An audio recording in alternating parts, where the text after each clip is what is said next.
দশম শ্রেণীর শিক্ষার্থী বন্ধুরা, আশা করি তোমরা ভালো আছো, সুস্থ আছো এবং নিরাপদে আছো। আর কিছুদিন পরে তোমাদের পাক নির্বাচনের পরীক্ষা হবে। এই সময় তোমাদের একটু পড়ালেখা নিয়ে ব্যস্ত থাকতে হবে। আমি গত দিন তোমাদের অর্থের সময় মূল্য ক্লাস নিয়ে আলোচনা করেছিলাম। অর্থের সময় মূল্যের উপরে আমি ইতিমধ্যে তোমাদের 2টা ক্লাস নিয়ে নিয়েছি। আজকে আমার 3 নম্বর ক্লাস হবে এবং আশা করি আজকে ক্লাসে আমি এটা শেষ করতে পারবো। তোমরা ভালো করতে চাইলে আমার ক্লাসগুলো অবশ্যই মনোযোগ সহকারে দেখতে হবে এবং আমার চ্যানেলটাকে সাবস্ক্রাইব করতে হবে। তোমাদের সাথে আছি আমি, তোমাদের সকলের প্রিয় স্যার সুমন স্যার। আমরা গতদিন বর্তমান মূল্য, ভবিষ্যৎ মূল্য শিখেছিলাম চক্রবৃদ্ধি সুদে। আজকে আমরা শিখব EAR আর হচ্ছে সরল সুদে বর্তমান মূল্য আর ভবিষ্যৎ মূল্য কিভাবে বের করতে হয়। তাহলে আমরা EAR এর সূত্রটা জানি। EAR সমান হচ্ছে 1 প্লাস I ভাগ M মাইনাস 1 মাথার উপর হবে হচ্ছে আমাদের M গুণ 100। এখন আমি তোমাদের সঙ্গে ময়মনসিংহ 22-এর একটা প্রশ্ন শেয়ার করছি। এখানে আমাদের বলেছে জনাব আশিক এবছর তার জমিতে তরমুজ চাষ করতে চায়। তিনি মহাজন থেকে মাসিক 1% হারে চক্রবৃদ্ধি সুদে ঋণ গ্রহণ করলেন। মহাজন তাকে বলল এতে বার্ষিক সুদ হবে 12%। আমাদের গ নম্বর চেয়েছে যে প্রকৃত সুদ কত বের করো। লেখা যেহেতু মাসিক চক্রবৃদ্ধি বলছে, তাহলে মাসিক চক্রবৃদ্ধি হলে সেখানে হচ্ছে আমাদের আর এর মান দেয়া থাকে, আর সমান হচ্ছে 1%। তাহলে দেখো আমাদের সূত্রতে কোথাও কিন্তু আর এর ব্যবহার নেই। তার মানে এখন এই আর কে আমাদের আই কনভার্ট করতে হবে। তাহলে কিভাবে করব? 1% গুণ 12 সমান সমান 12% বা 0.12। এখন এই মানগুলো আমরা এখানে বসিয়ে দিই। 1 প্লাস I হচ্ছে কত? 0.12, M ও আমার 12 মাইনাস 1 গুণ 100। এখন আমরা এটা ক্যালকুলেটরের সাহায্য নিয়ে একটু দেখো। তো এই ক্যালকুলেটরের সাহায্য নিয়ে কি হচ্ছে? 0.12 ভাগ 12 আমার আসলো 0.01। এর সঙ্গে আমার যোগ করতে হবে 1, 1.01। তার উপরে আমার পাওয়ার আছে কত? 12। তাহলে আমি হচ্ছে পাওয়ার 12 দিয়ে দিলাম। আমার আসলো হচ্ছে 1.1268। আর উপায় আছে, আমি অত রাখবো না, আমি জাস্ট দশমিকের পরে 4টা ঘর রাখলে চলবে। তাহলে আমি লিখবো হচ্ছে কত এখন? 1.1268 বিয়োগ 1 গুণ 100। এখন এইখান থেকে আমি 1 বিয়োগ করে দিই, বিয়োগ হচ্ছে আমার 1, যেমন থাকতেছে কত?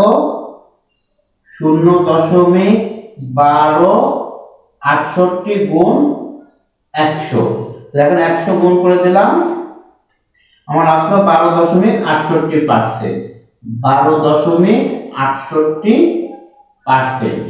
এই হচ্ছে আমার প্রকৃত সুদের হার।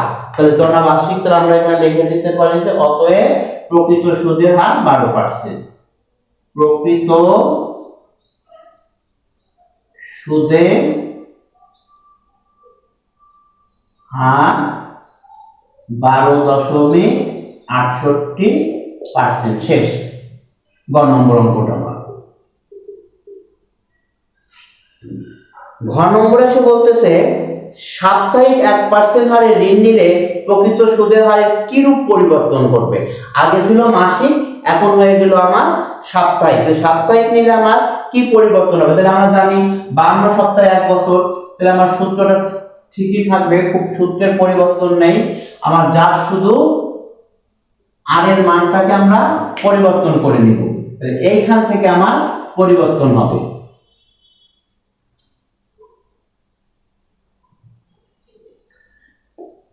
এইখানে আমার কি ছিল? 1 গুণ 12 ছিল। এখন আমি এখানে, আমরা জানি সপ্তাহ বললে 52 সপ্তাহে 1 বছর হয়। তাহলে 1 গুণ 52, তাহলে 52% বা 0.52। এখন আমি এখানে মানগুলো বসাই দিই। 1 যোগ 0.52 ভাগ 52 মাথার উপরও 52 বিয়োগ 1 গুণ 100। যেমন আগের মতোই হচ্ছে ক্যালকুলেশন। 0.52 তে ওটা আমি যদি ভাগ দিই তাহলে আমার আসছে কত, এইটুকু ক্যালকুলেশন করে 1.01 আসবে। তাহলে আমরা কি 1.01 1.01 কে আমি এখন করব হচ্ছে পাওয়ার 52, তাহলে আসছে 1.6776। আর অনেক আছে মত রাখবো না, আমি তার দশমিকের পরে 4টে ঘর নিব। আগে তো তোমাদের দেখিয়ে দিয়েছি, আমি এখন একটা জাস্ট একটু সংক্ষেপে করব। 1.6776 বিয়োগ 1, আমি এটা একবারে করে দিয়েছি, গুণ 100। তাহলে এটা থেকে আমি এক বেডের নিয়ম এখন দিতে পারা যাবে, তাহলে আসবে আমাদের 0.6776 গুণ 100। 100 তে গুণ দিলে আমার আসছে 67.76%। 67.76%। তাহলে আমাদের বললো যে ঋণের সুদের কি পরিবর্তন ঘটবে। তাহলে আমার যখন মাসিক ছিল তখন ছিল 12.68%, এখন যেহেতু আমার সাপ্তাহিক হয়েছে 67.76%। তাহলে ঋণের সুদের হার কি পরিবর্তন হয়েছে, আমরা বলবো যে সুদের হার বৃদ্ধি পেয়েছে, সুদের হার বৃদ্ধি পেয়েছে। এই হচ্ছে আমার প্রকৃত সুদের হারের অঙ্ক। আর এখন আমার বাকি থাকলো তোমাদের জন্য সরল সুদ। তাহলে সরল সুদের অঙ্কটা আমরা একটু দেখি, তার সূত্র দুটো পারলে অঙ্কের মান বসিয়ে দিতে পারবা।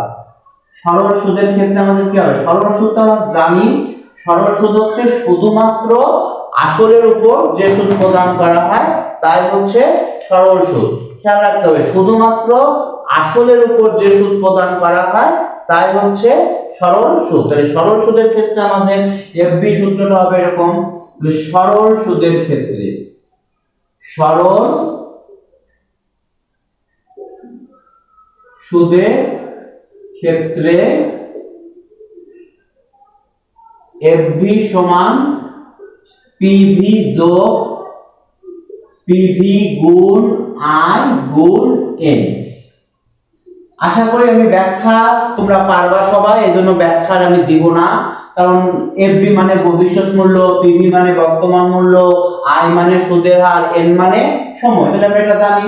তাহলে এইখানে এখন আমরা ধর একটা অঙ্কতে আমরা ধরে নিতে পারি যে এরকম একটা বললাম যে স্বামী তার বন্ধু তানিয়ার নিকট থেকে 10% সুদে 5 বছর পর পরিশোধ করার চুক্তিতে 5 লক্ষ টাকা ধার নেয়। যেহেতু তার বন্ধু, তাই এই ক্ষেত্রে সরল সুদ ধার্য করা হবে। তাহলে স্বামী 5 বছর পর কত টাকা পরিশোধ করবে, স্বামী 5 বছর পর কত টাকা পরিশোধ করবে। তাহলে স্বামী ধার নিয়েছে 5 লক্ষ টাকা,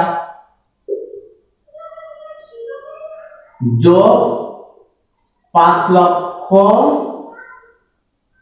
গুণ আমার সুদ দিয়েছিল কত পার্সেন্ট, সুদ দিয়েছিল 10%, 10% মানে 0.1 গুণ 5। এই হচ্ছে আমার স্বামী। তাহলে আমরা যে পুরাটা যদি আমি গুণ করে দিই তাহলে আমার আসছে কত, এইটুকু তো 5 লাখ ঠিকই থাকবে, যোগ এখানে আমার 5 লাখ গুণ 0.1 গুণ 5, আমি যেটা গুণ করি তাহলে আমার আসবে কত, 5 লাখ গুণ 0.1 গুণ 5। তাহলে আমার দেখা যাচ্ছে রেজাল্ট আসছে 2,50,000, 2,50,000। তাহলে সমান সমান 5 আর 2 7,50,000 টাকা। তাহলে আমরা কি বলেছিলাম আমাদের প্রশ্নে, যে স্বামী 5 বছর পর কত টাকা পরিশোধ করবে। তাহলে স্বামী ঋণ নিয়েছিল 5 লাখ টাকা, দেখো তাহলে 5 বছর পর সে তার বন্ধুকে 7,50,000 টাকা পরিশোধ করবে। তাহলে আমি লিখে দেব যে স্বামী 5 বছর পর 7,50,000 টাকা পরিশোধ করবে। শেষ, এই হচ্ছে আমার ভবিষ্যৎ মূল্যের কথা। সেম ভাবে আমাদের অনেক সময় সরল সুদের বর্তমান মূল্য বের করতে বলতে পারে। তাহলে সরল সুদের ক্ষেত্রে আমি বর্তমান মূল্য কিভাবে বের করব, দেখো এই অঙ্কগুলো একটু সূত্রটা মনে রাখবা, আর বাসাতে সালের প্রশ্নগুলো প্র্যাকটিস করলে খুব সহজে এখান থেকে তোমরা একটা অঙ্ক করতে পারবে। একেবারে সহজ অঙ্ক এটা আমাদের জন্য। তাহলে আমরা এখন হচ্ছে সরল সুদের বর্তমান মূল্য বের করব। তাহলে বর্তমান মূল্য পিবি সমান টান, উপরে হচ্ছে এফভি, নিচে 1 প্লাস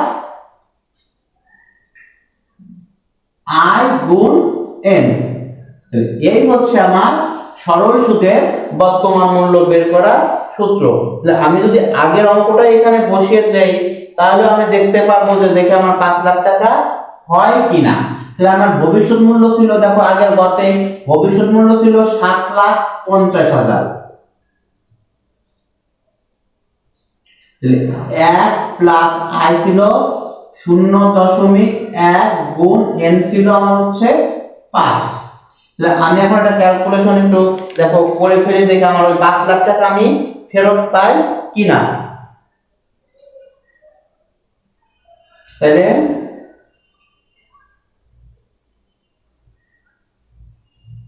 1 গুণ 5, 0.5 তার সাথে যোগ 1, তাহলে আমার উপরে হচ্ছে 7,50,000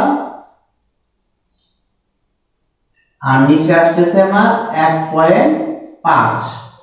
তাহলে এখন 7,50,000 কে 1.5 দিয়ে ভাগ দিয়েছি। 7,50,000 1 2 3 ভাগ 1.5, এই দেখো 5 লাখ চলে আসলো। একদম আমার অঙ্কটা মিলে গেছে, 5 লাখ টাকা। এই হচ্ছে আমার সরল সুদের ক্ষেত্রে বর্তমান মূল্য আর ভবিষ্যৎ মূল্য বের করা।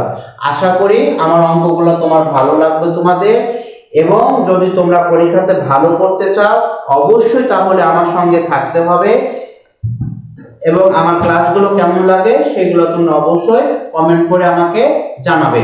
আমার সাথে থাকার জন্য তোমাদেরকে ধন্যবাদ।